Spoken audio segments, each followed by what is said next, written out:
You ever get fired for doing your job too well? Yeah, that's what happened to me. And before you ask, no, I didn't yell at anyone. I didn't steal. I didn't screw up. I just made one small mistake. I made my boss look bad by being good at what I do. I worked for this mid-sized marketing agency downtown. Great benefits, decent pay, and a boss who believed she was the next Steve Jobs, if Steve Jobs ran on caffeine and ego. Her name? Melissa. She loved two things: attention and pretending she didn't need help. The first few months, she actually liked me. I was quick, reliable, the problem solver guy. She'd say things like, "Finally, someone who gets it." I should known that was a warning sign, because in corporate America, when your boss praises you too much, she's already sharpening the knife. It all started when the company landed this big client, a luxury car brand, the kind that spends millions on ad campaigns and even more on their egos. Melissa was in charge, but she dumped half the project on me. "You're good at data," she said. "Just handle the analytics and reporting." Sure thing. So I built dashboards, forecasts, and ad tracking tools so precise that they could predict conversions to the decimal. The campaign went live, and boom, performance through the roof. The client sent a thank you email praising the analytics. They didn't mention Melissa, just the data insights team, which was me. That's when things started to change. Suddenly, my ideas were too aggressive, my emails too detailed, my reports overcomplicated. You ever notice how overcomplicated just means I don't understand it? Yeah, that. One Friday morning, Melissa calls me into her office. She's got this fake concerned look, the one HR people practice in mirrors. "Hey, I just wanted to talk about your fit with the team," she says. "Fit with the team? I trained half of them." Then she drops it. "We've decided to go in a different direction. Today will be your last day." I just blinked. No warning, no write-up, nothing. I asked her why. She smiled and said, "You're too focused on the numbers. We need someone more creative." Right. Because accuracy is bad for marketing. So I packed my things, said goodbye to the only decent people left in that office, and walked out.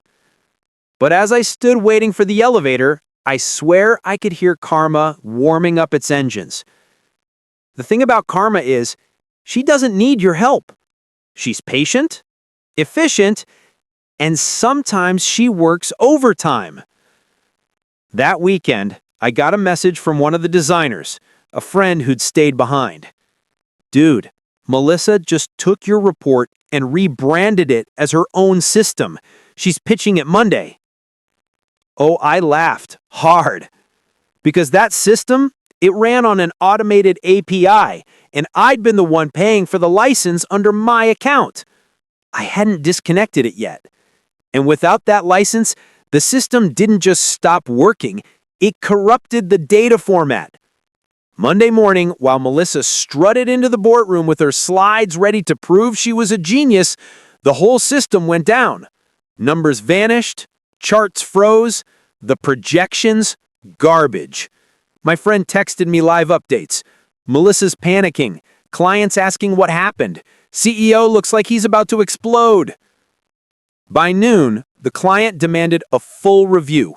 By 3 p.m., the CEO realized the Melissa analytics system was actually mine, and that she'd been taking credit for my work for months.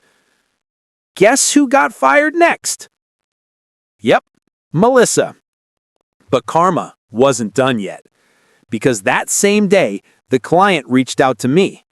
They'd seen my name in the system credits and my LinkedIn profile. They said, "We need someone reliable. You free?"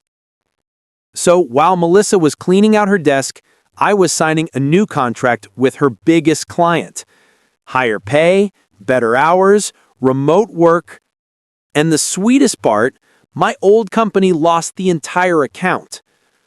Now, don't get me wrong, I didn't hack anything. I didn't sabotage a thing. All I did was stop paying for something that was mine. But karma? She doesn't miss. 3 months later, that agency shut down.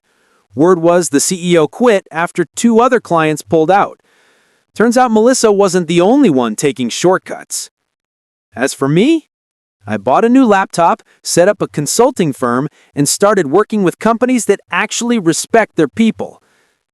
Sometimes late at night, I think about that Friday. The shock, the humiliation, the feeling of being disposable. Then I look at my new business card with my name embossed in it and smile. Because Melissa fired me on Friday, and by Monday, she was the one unemployed. That's how karma works. She might take her time, but when she hits, it's always poetic. If you've ever had a boss who used you, disrespected you, or took credit for your hard work, you know the satisfaction of seeing justice roll back around.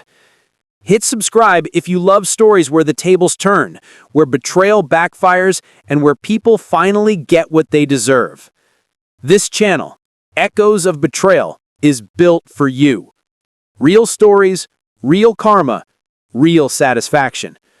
Because sometimes, revenge doesn't need a plan. It just needs patience and a long weekend.